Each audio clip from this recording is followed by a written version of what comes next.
Hvala svima, ja sam Maja Pleić. I will do the presentation in English. And I hope everyone can understand me. So today I will be presenting the results of a qualitative research that the Center for Peace Studies has undertaken with young precarious workers aged 18 to 34. But before that, I'd like to give you an overview of the situation in Croatia.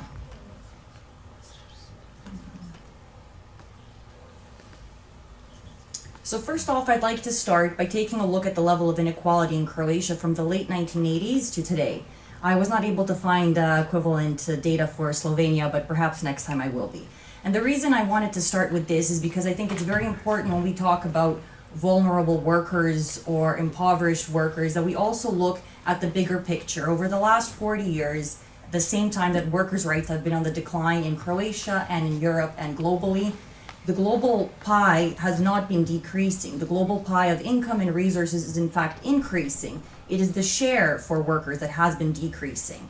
And we can see here Gini coefficient is the most universal index of inequality. And we can see here that in fact in the late 80s, income inequality began to increase. This is about the time that the World Bank and the IMF came into then former Yugoslavia, but specifically onto Croatian territories, and started doing consulting with large corporations about downsizing, flexibilization of the labor force. The labor force was too rigid, so we see that this is not something that happened after joining the European Union. This is indeed something that historically has taken place as Croatia has become more liberalized.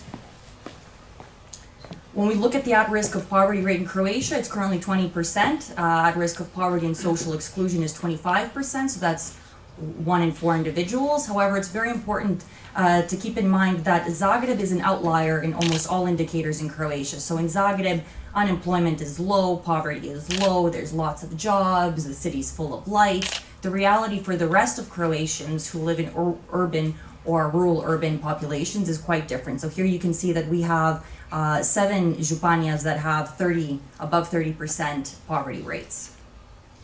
The same is true of unemployment rate, which in Croatia in 2017 was 14% and as high as 30% in the poorest regions. As you can imagine, the emigration out of Croatia is of course also coming from these poor regions that have higher unemployment rates, and also I could show you they have much lower educational standards, they have less access to public services including hospitals and daycares, and so all of this is very important for why young individuals are deciding to leave Croatia.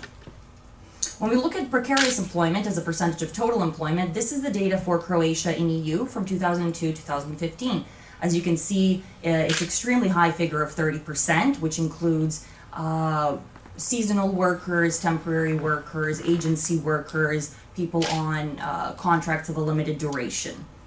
After 2015, these are data from Eurostat, by the way, after 2015, the precarious rate in Croatia magically fell down to 7% in 2017. And the reason for this is that Eurostat decided to change the definition of precarious work. I guess it didn't look very good that the rate was increasing in the EU and so high. In Croatia, 33%, it's not looking very good. So they changed the definition, and precarious work is now defined by Eurostat as an employment contract of no longer than 3 months duration, which certainly is precarious. But if you have a contract for 4 months, are you any less precarious? Do you have more security? Do you feel you're really hopeful about the future? Probably not.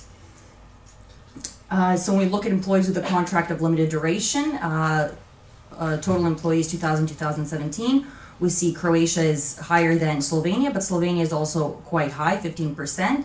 Croatia is at, I think, 18% there. And this is for all employees. Then when we look at young employees aged 15 to 24, we see that the rate increases drastically in Croatia, Slovenia, and the European Union average. So that well over 65% of Slovenian youth aged 15 to 24 are on contract of limited duration. I'd like to present now the research that we did at the Center for Peace Studies with 72 young individuals. These were a qualitative study done through a survey questionnaire as well as focus groups and individual interviews with 72 young individuals between the ages of 18 and 34 who are currently employed on a precarious type of contract or are currently unemployed, having been fired or ended a precarious contract. Their average annual gross income was between 5,000 and 10,000 euros, which I think gross income, which we can all agree is living below the poverty line. In the last 12 months, majority were not able to save, majority experienced sometimes or frequently not having enough money to buy needed clothing, not having enough money to pay for travel costs, to pay for utilities, to pay for a cultural event, to go to a birthday party of a friend, or to go to a restaurant with friends.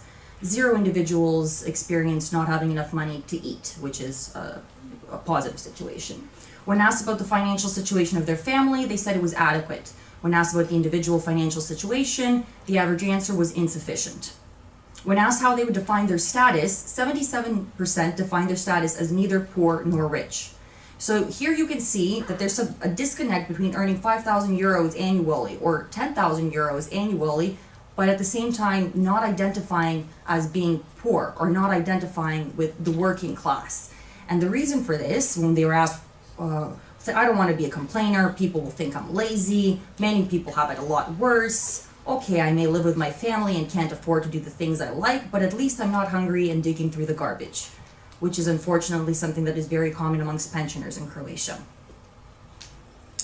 And one of the reasons that young Croatian youth can have this outlook and perhaps not be as worried as perhaps they ought to be is that the family plays an extremely large role in society in Croatia and is a protective mechanism against the poverty of precarity. So amongst the individuals we studied, 64% of participants lived with their parents. This is lower than the national average, which is 73% of young people aged 18 to 34 live with their parents. Amongst those, 46% work full-time.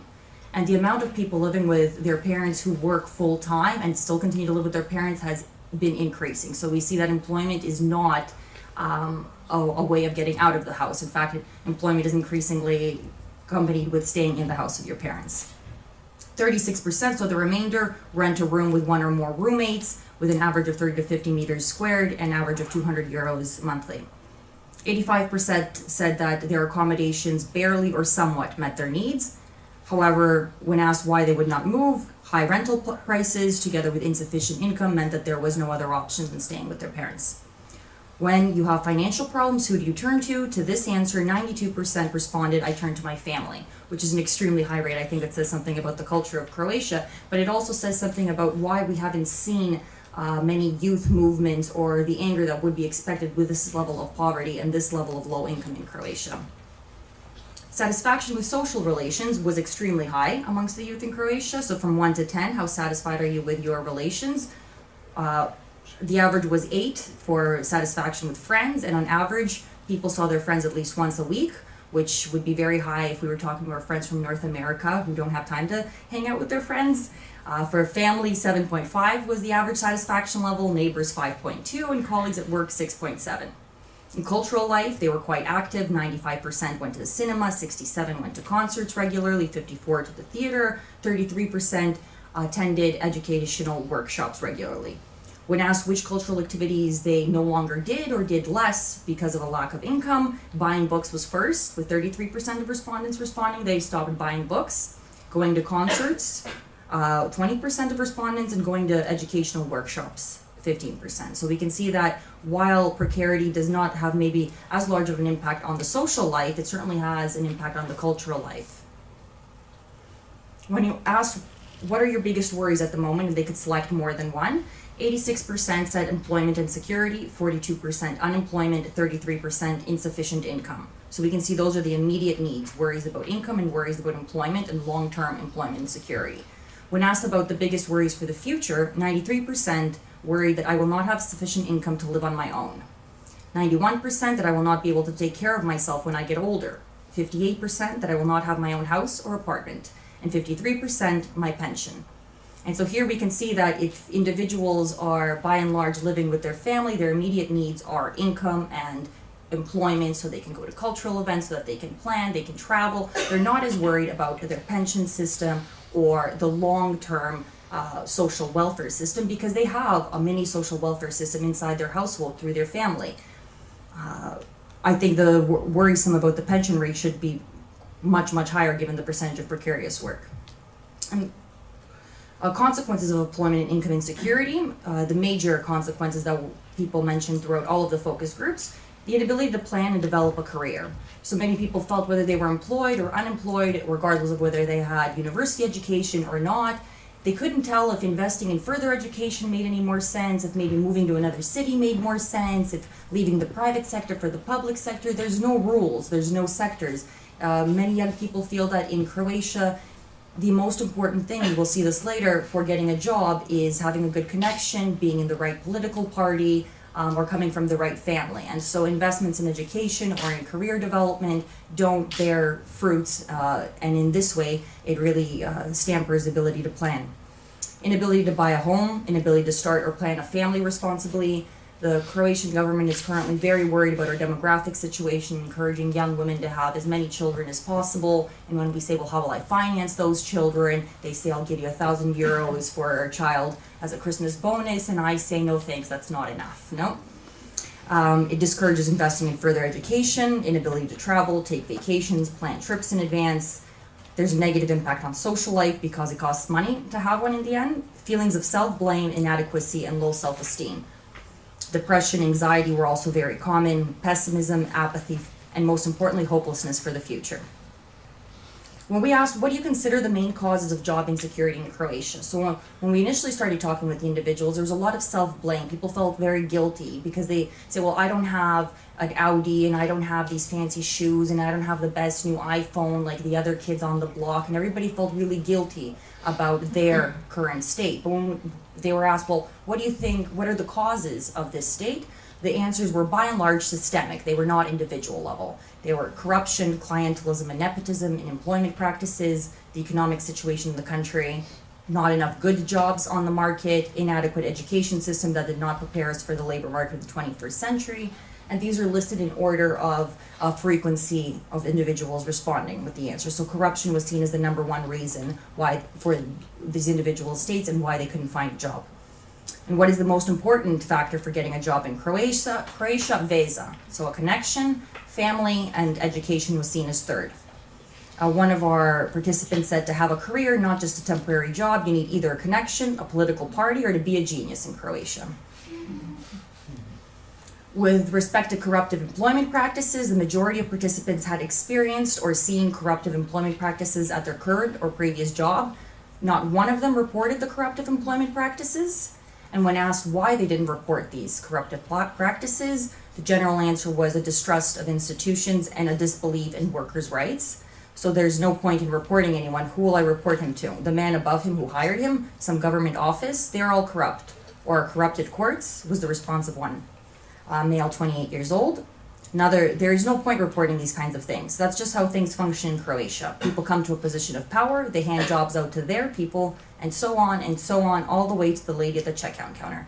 My complaining is not going to change the situation in Croatia. A woman, 31. And there's nothing you can do to change this. If you don't like it, leave. A man, 27 years of age.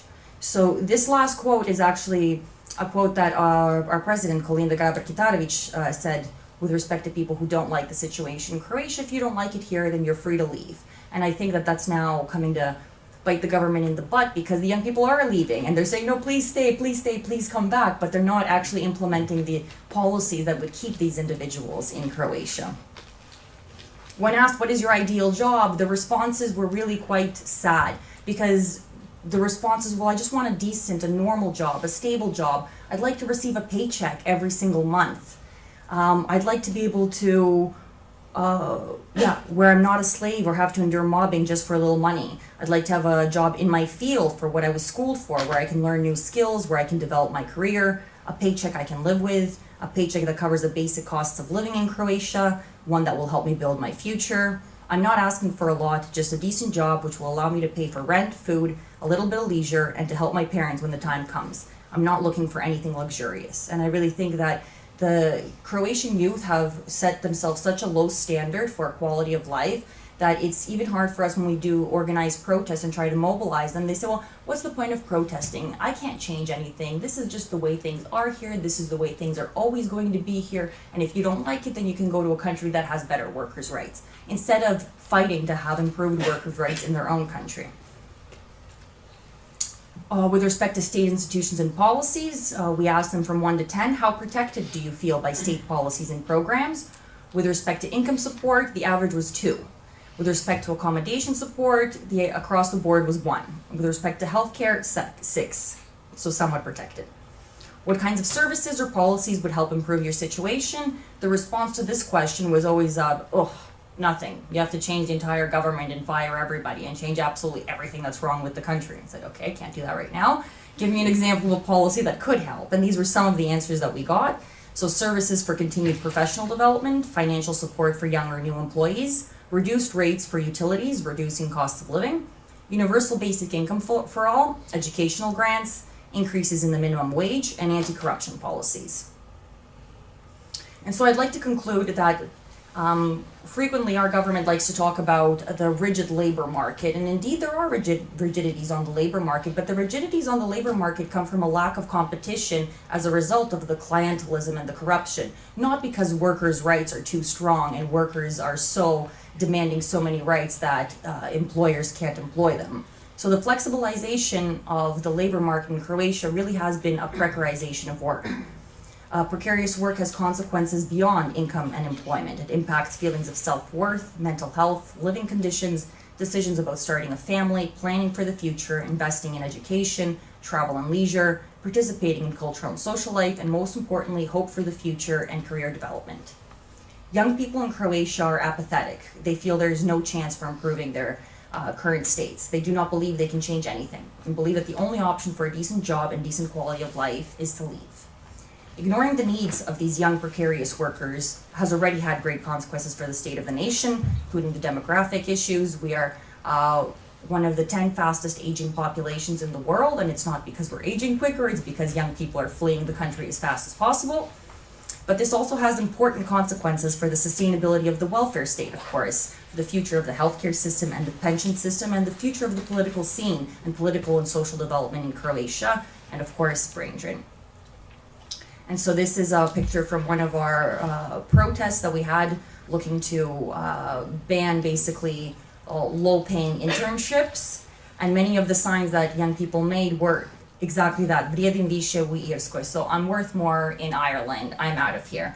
And I'd like to end on a positive note. I think that it's very important that we have these types of talks, that we do meet together, that we mobilize, that we get young people informed, and that we keep talking to them, telling them what precarious work is, and most importantly, telling them what workers' rights are. It's very unfortunate that in Croatia, and perhaps the same is true in Slovenia, as we entered into democracy and into market capitalism, our political rights have increased, certainly. But our labor rights and our socioeconomic rights have completely been forgotten on the wayside. And so this is something that we need to look back to, and we certainly have a strong history of it, and fight for worker rights. There we go. And that's all. Thank you.